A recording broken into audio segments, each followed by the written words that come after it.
Nyarlathotep by H.P. Lovecraft. Nyarlathotep, the crawling chaos. I am the last. I will tell the audient void.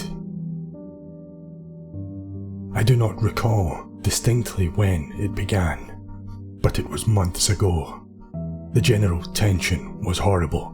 To a season of political and social upheaval was added a strange and brooding apprehension of hideous physical danger.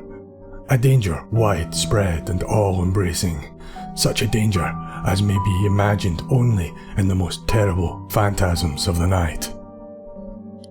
I recall that the people went about with pale and worried faces, and whispered warnings and prophecies which no one dared consciously repeat or acknowledge to himself that he had heard. I sense a monstrous guilt was upon the land, and out of the abysses between the stars swept chill currents that made men shiver in the dark and lonely places. There was a demoniac alteration in the sequence of the seasons.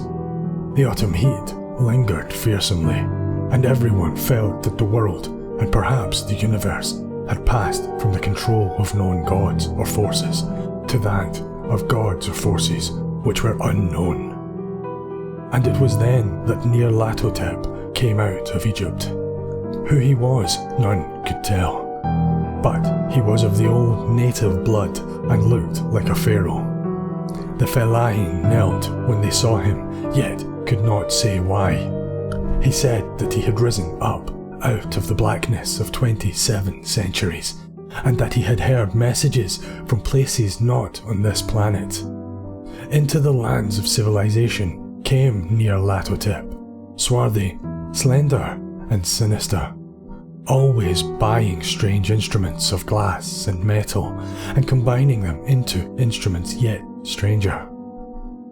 He spoke much of the sciences, of electricity and psychology, and gave exhibitions of power which sent his spectators away speechless, yet which swelled his fame to exceeding magnitude. Men advised one another to see Nyarlathotep, and shuddered, and where Nyarlathotep went, rest vanished. For the small hours were rent with the screams of nightmares. Never before had the screams of nightmares been such a public problem. Now, the wise men almost wished they could forbid sleep in the small hours, that the shrieks of cities might less horribly disturb the pale, pitiful moon as it glimmered on green waters, gliding under bridges and old steeples crumbling against the sickly sky. I remember when Nyarlathotep came to my city, the great, the old, the terrible city of unnumbered crimes. My friend had told me of him, and of the impelling fascination and allurement of his revelations, and I burned with eagerness to explore his uttermost mysteries. My friend said they were horrible and impressive beyond my most fevered imaginings. That what was thrown on a screen in a darkened room prophesied things none but Nyarlathotep dared prophesy, and that in the sputter of his sparks there was taken from men that which had never been taken before, yet which should only in the eyes, and I heard it hinted abroad that those who knew Nyarlathotep looked on sights which others saw not. It was in the hot autumn that I went through the night with the restless crowds to see Nyarlathotep, through the stifling night and up the endless stairs into the choking room, and shadowed on a screen I saw hooded forms amidst ruins and yellow, evil faces peering from behind fallen monuments, and I saw the world battling against blackness, against the waves of destruction from ultimate space, whirling, churning, struggling around the dimming, cooling sun. Then the sparks played amazingly around the heads of the spectators, and hair stood up on end whilst shadows, more grotesque than I can tell, came out and squatted on the heads. And when I, who was colder and more scientific than the rest, mumbled a trembling protest about imposture and static electricity, Nyarlathotep drave us all out, down the dizzy stairs into the damp, hot, deserted midnight streets. I screamed aloud that I was not afraid, that I never could be afraid, and others screamed with me for solace. We swore to one another that the city was exactly the same, and still alive, and when the electric lights began to fade we cursed the company over and over again, and laughed at the queer faces we made. I believe we felt something coming down from the greenish moon, for when we began to depend on its light we drifted into curious, involuntary formations, and seemed to know our destinations though we dared not think of them. Once we looked at the pavement, and found the blocks loose and displaced by grass, with scarce a line of rusted metal to show where the tramways had run. And again we saw a tramcar, lone, windowless, dilapidated, and almost on its side.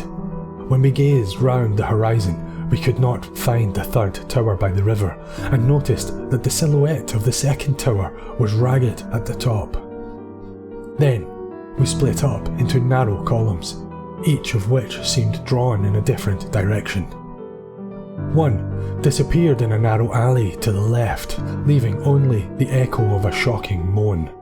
Another filed down a weed-choked subway entrance, howling with the laughter that was mad. My own column was sucked towards the open country, and presently felt a chill which was not of the hot autumn, for, as we stalked out of the dark moor, we beheld around us the hellish moon glitter of evil snows. Trackless, inexplicable snows, swept asunder in one direction only, where lay a gulf all the blacker for its glittering walls. The column seemed very thin indeed as it plodded dreamily into the gulf. I lingered behind, for the black rift in the green-litten snow was frightful, and I thought I had heard the reverberations of a disquieting wall as my companions vanished. But my power to linger was slight, as if beckoned by those who had gone before. I half floated between the titanic snowdrifts, quivering and afraid, into the sightless vortex of the unimaginable. Screamingly sentient, dumbly delirious, only the gods that were can tell. A sickened, sensitive shadow writhing in hands that are not hands, and whirled blindly past ghastly midnights of rotting creation. Corpses of dead worlds with sores that were cities. Charnel winds that brushed the pallid stars and make them flicker low. Beyond the world's vague ghosts of monstrous things, half-seen columns of unsanctified temples that rest on nameless rocks beneath space and reach up to dizzy vacua above the spheres of light and darkness. And through this revolting graveyard of the universe, the muffled, maddening beating of drums, and thin, monotonous whine of blasphemous flutes from unconceivable, unlighted chambers beyond time. The detestable pounding and piping whereunto dance, slowly, awkwardly, and absurdly the gigantic, tenebrous ultimate gods. The blind, voiceless, mindless gargoyles whose soul is Nyarlathotep.